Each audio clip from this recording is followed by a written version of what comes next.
하나님, 우리에게 주시는 하나님의 사랑과 은혜가 오늘 이 말씀 속에 담겨 있음을 믿고 감사드립니다. 아멘. 우리가 귀와 마음의 문을 열어 듣게 하시고 우리 심령이 변화되게 하여 주옵소서. 아멘. 성령께서 우리를 인도하여 은혜 주실 줄 믿고 모든 말씀 예수님 이름으로 기도드립니다. 아멘. 오늘 말씀의 제목은 일꾼의 삶을 기꺼이라는 제목으로 말씀을 전하겠습니다. 어떤 공동체이든지 그 공동체가 잘 되고 힘이 있는 공동체가 되기 위해서는 동질감을 느껴야 하죠. 너와 내가, 우리가 모두 같다 하는 그런 정신적인 마음의 교류가 있어야 합니다. 여러분, 동질감의 반대말은 무엇입니까? 이질감. 서로 다르다는 것이지요. 여러분, 이렇게 바울이 전도하던 그 당시에 바울의 전도와 그리고 그 바울이 세웠던 교회의 가장 큰 문제점이 바로 무엇인가 하면 바로 여러분 그것이었습니다. 이질감이었지요. 여러분, 당시에 유대인들과 헬라인들은 너무 다른 사람들이었습니다. 그들의 신앙적인 면만 보아도 이 헬라인들은, 당시 헬라 문화는 모든 좋은 신은 다 섬기는 거예요. 한마디로 말하면 다신교지요.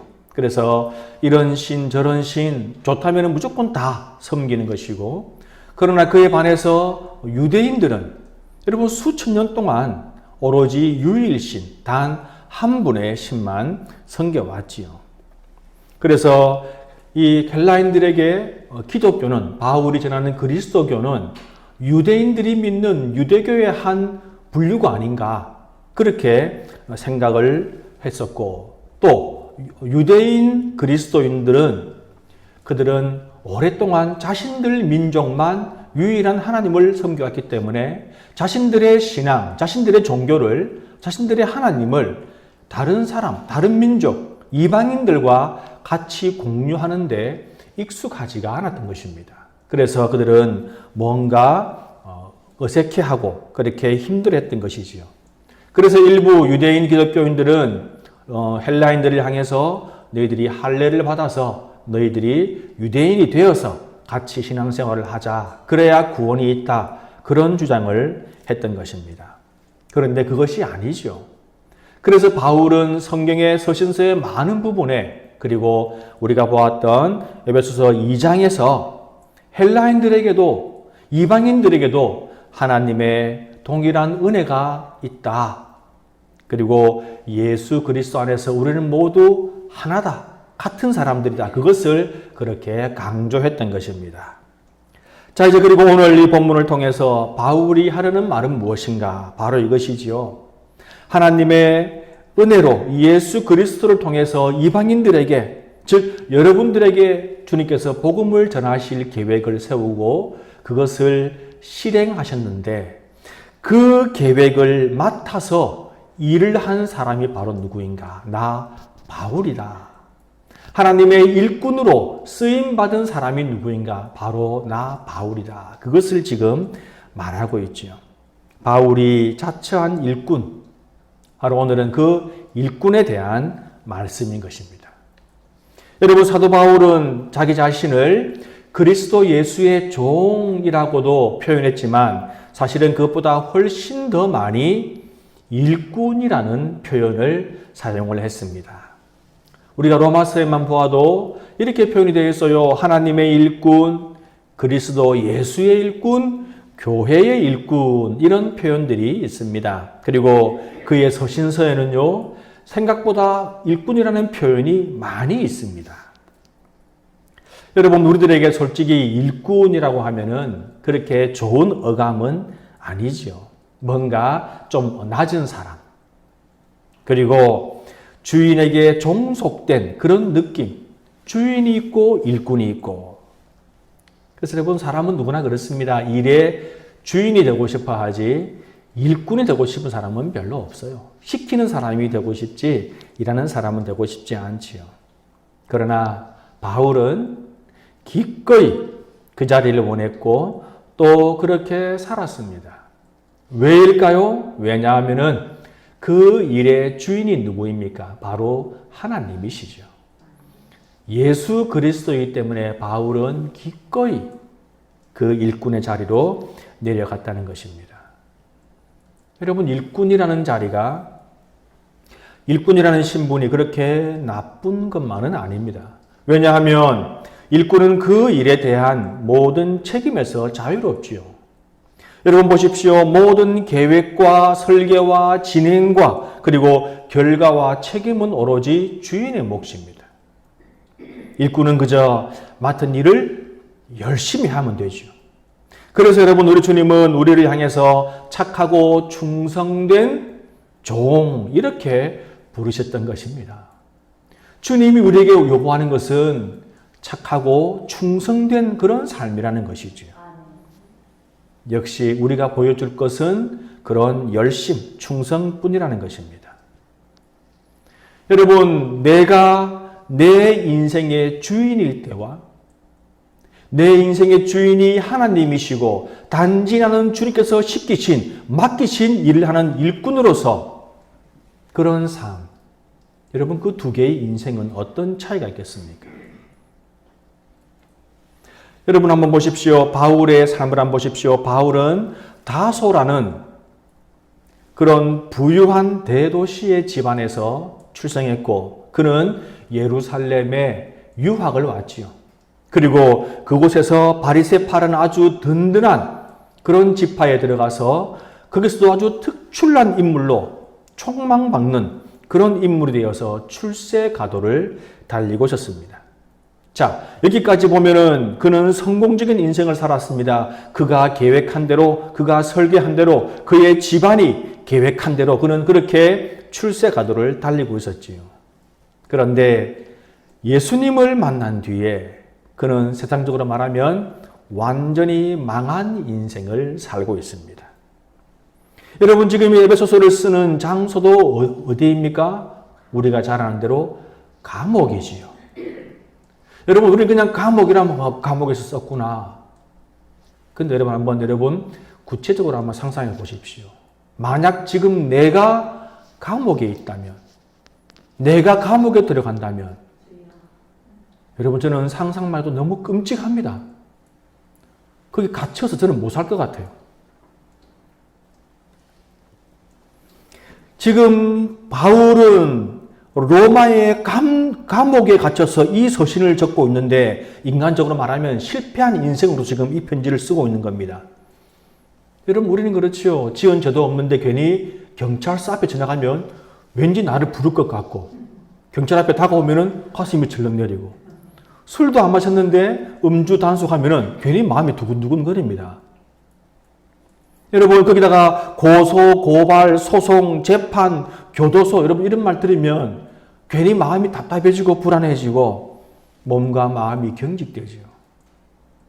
그런데 바울은 여러분 그런 과정을 다 겪고 지금 로마의 감옥에 있습니다. 여러분, 당시 로마는 대제국이죠. 여러분, 나라가 크면 클수록 법이 엄합니다.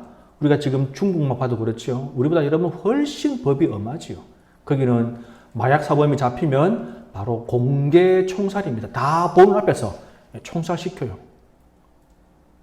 법이 얼마나 엄한지 모릅니다. 여러분, 로마는 그것보다 더 큰 대제국입니다. 그러면 당연히 그 대제국을 유지하기 위해서 엄청나게 엄한 잣대를 들이대고 법을 집행합니다. 지금 바울은 로마의 감옥에 갇혀서 그의 생사마저도 알 수 없는 그런 절박한 상황이에요. 여러분, 그런데 오늘 이 바울의 서신을 한번 보십시오. 본문의 1절을 한번 보십시오. 그러므로 그리스도 예수의 일로 너희 이방인을 위하여 갇힌 자 된 나 바울이 말하거니와. 여러분, 그리고 오늘 우리가 읽지 않았지만 13절을 한번 보십시오. 그러므로 너희에게 구하노니 너희를 위한 나의 여러 환난에 대하여 낙심하지 말라. 이는 너희의 영광이니라. 여러분, 지금 감옥에 갇혀서 생사를 알 수 없는 그런 사람이라고는 생각이 들지 않지요.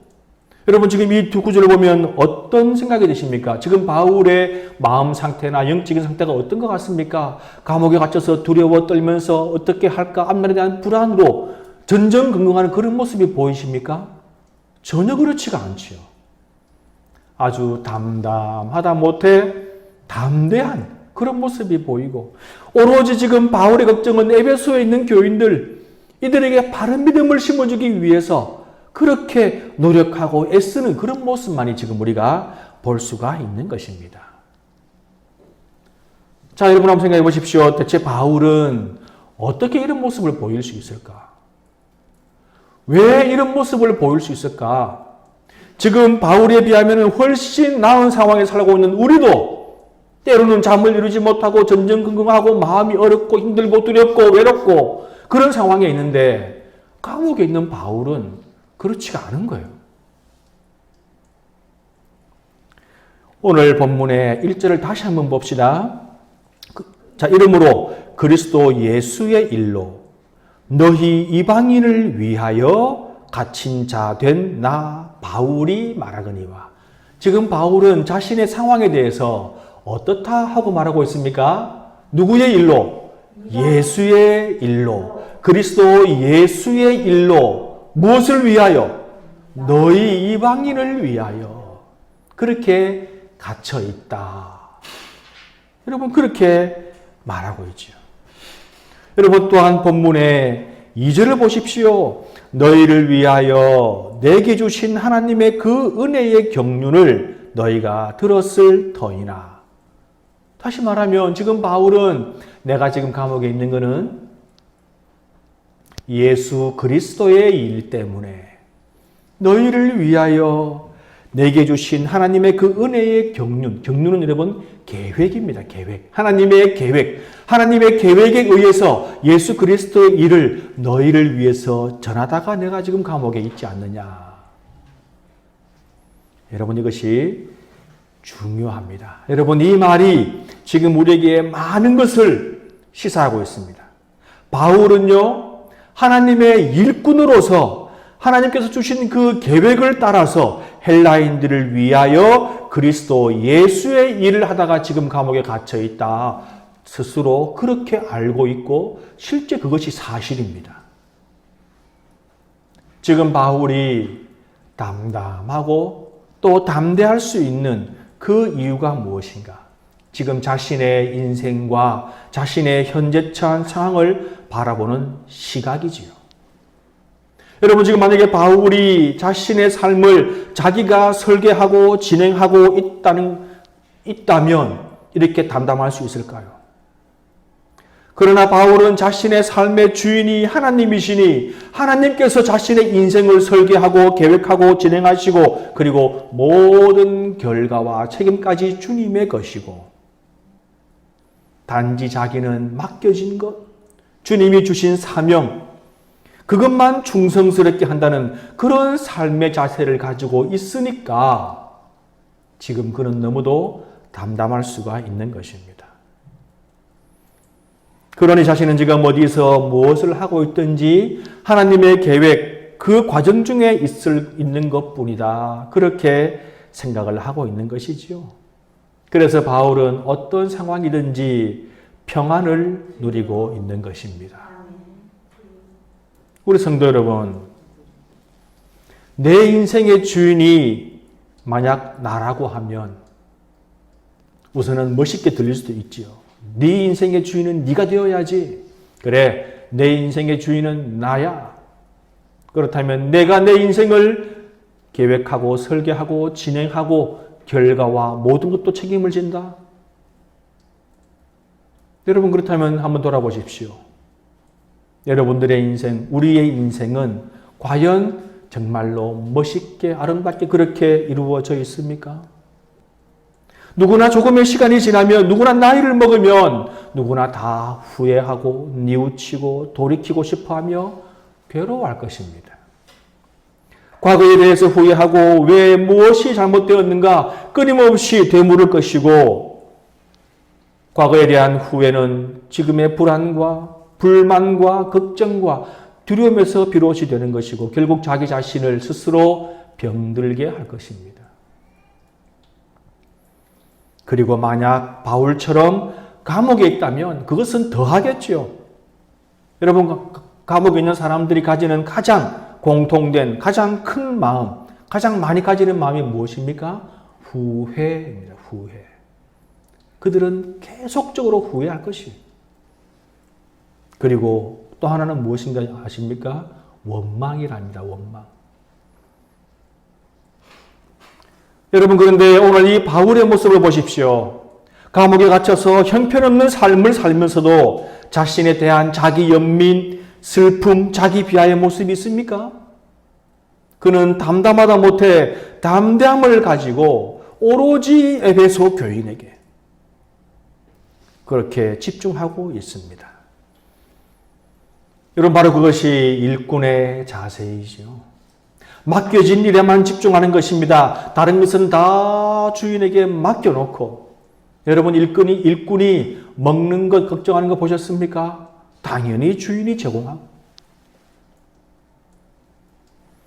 바울은 하나님의 은혜의 계획, 즉 하나님의 사랑과 예수 그리스도의 구속의 은혜로 세계 모든 민족이 구원을 얻게 하려는 그 계획, 그 안에서 자신이 쓰임을 받게 된 것이 가슴 뛰는 일이었진정, 그것이 가슴 뛰는 일이었진정 절망할 일이 아님을 그는 분명히 알고 깨닫고 있는 것입니다.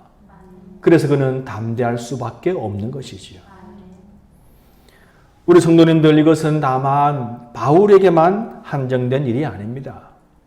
여러분, 베드로전서 2장 9절에 무엇이라고 나와 있습니까? 이렇게 말하고 있습니다. 우리 함께 봉독할까요? 시작. 그러나 너희는 택하신 족속이요 왕 같은 제사장들이요 거룩한 나라요 그의 소유가 된 백성이니 이는 너희를 어두운 데서 불러내어 그의 기이한 빛에 들어가게 하신 이의 아름다운 덕을 선포하게 하려 하심이라. 아멘. 여러분, 우리를 향해서 일꾼이라고 하시죠.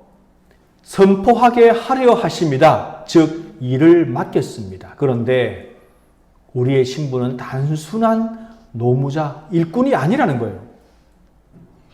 얼마나 아름다운 말로 우리를 부르고 있습니까? 왕 같은 제사장, 택하신 족속, 거룩한 나라, 그의 소유가 된 백성.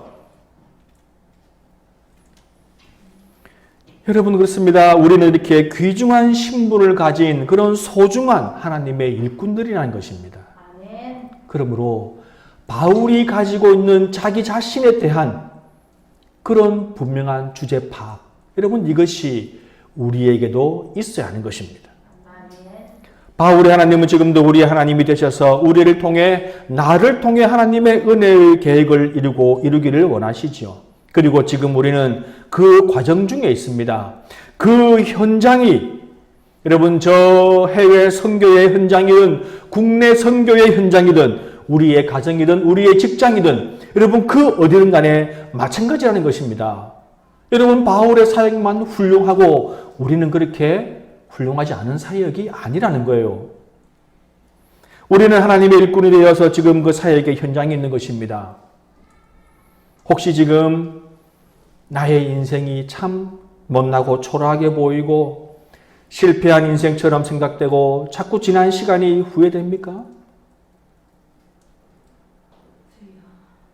그런 가운데 마음이 괴롭고 심란하고 삶의 의욕이 없어지고 자꾸 열등감과 자기 비하에 빠지십니까? 여러분, 그런 생각이 지극히 비신앙적인 생각이라고 그렇게 생각은 안 드십니까? 왜냐하면 우리 인생의 설계자는 우리가 아니라는 거예요. 내 인생의 설계자는 내가 아닙니다.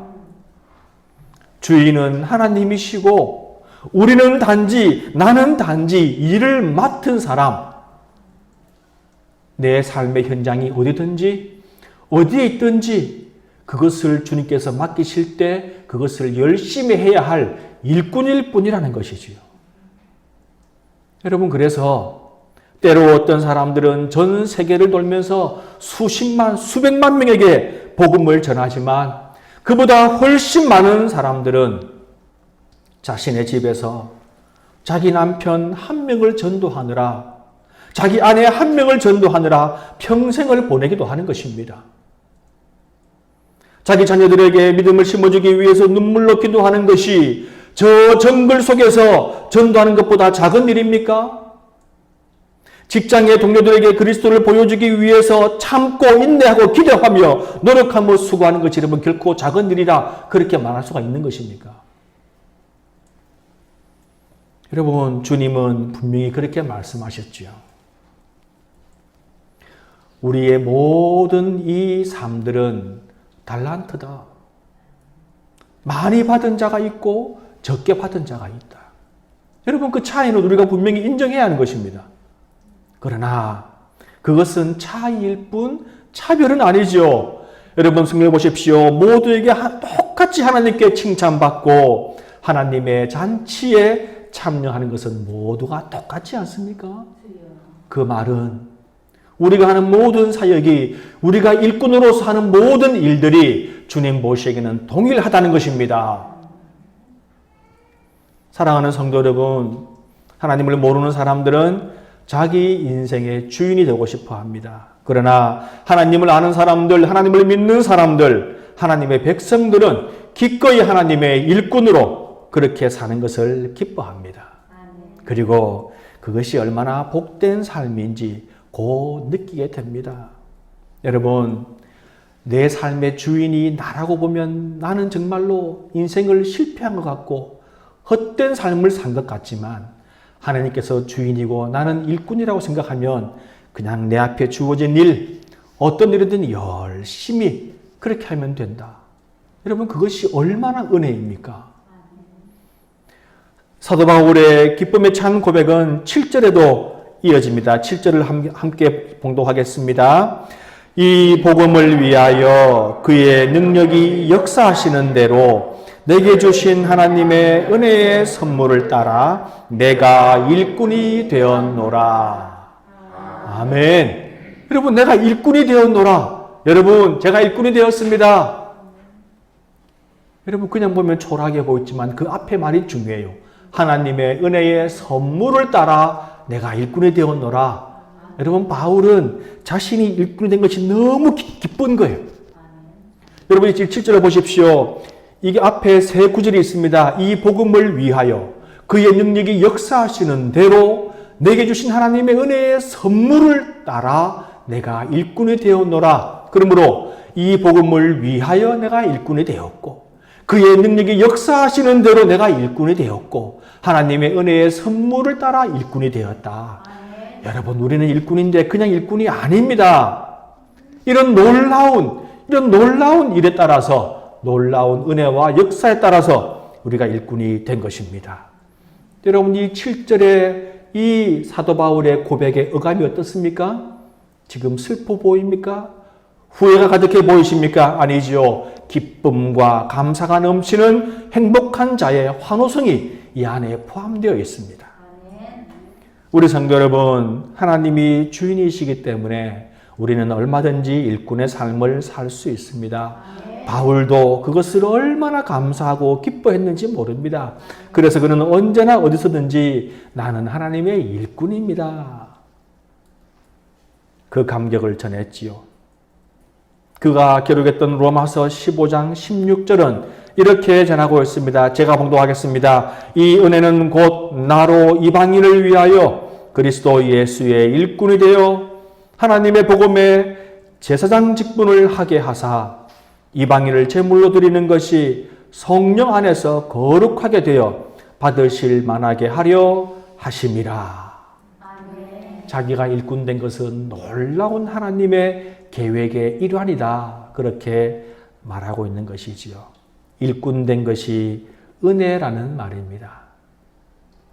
우리 성도 여러분, 사도 바울의 이 고백이 오늘날 이 시간, 이 순간 우리의 고백이 되기를 주님의 이름으로 축원합니다. 아멘. 우리 주님의 사랑이, 우리 주님의 은혜가, 우리 주님의 치유의 손길이 우리와 함께함으로 우리의 육신과 영혼이 깨끗함을 얻고 치유함을 얻기를, 그리하여 새 힘 얻기를 간절히 소원합니다.